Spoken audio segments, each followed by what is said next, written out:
But God doesn't do it that way. God always does that which is unexpected. God always goes where we don't think he should go. And so in this case, he took this Jesus of Nazareth from the backwashes of the Roman Empire, and he made him the new king.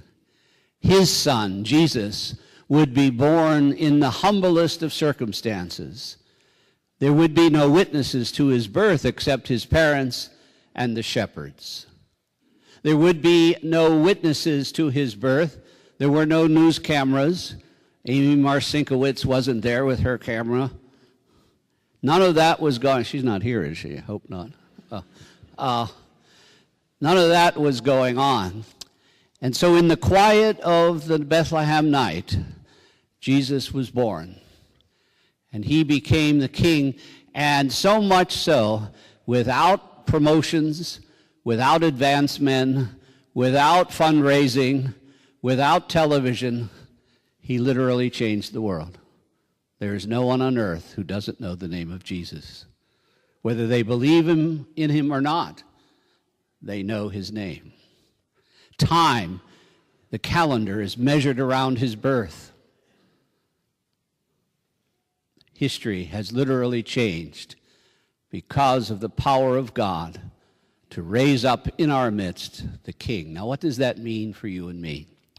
What it means for you and me is simply this, that in order for us to be God's people, then Jesus needs to be born again.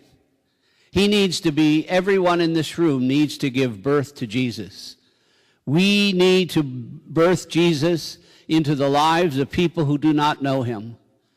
People need to come and know Jesus because of the way you speak and act and live. Advent means that we bring Jesus to a world, again, to a world that is in great need, to a world that is so much in need of focus and direction. We need to bring Jesus to the world again. So how do you do that? How do I do that? What do we do during these 3 remaining weeks of Advent? What do we do to assure that Jesus gets born again? We don't do it with advanced men. We don't do it with posters. We don't do it with TV commercials. We do it through living humbly, acting generously and kindly. We do it by speaking and acting and living according to the teachings of Jesus. We do it so that people will say to us, "Where do you find your peace?" And you can say, "I find it in Jesus Christ." It's so important for us to understand that the birthing of Christ again in the world can only happen through one person at a time. That each of us has to take personal responsibility for birthing Christ into the life of someone else. Maybe it's your child. Maybe it's your parent. Maybe it's your wife or your husband. Maybe it's your enemies. We need to let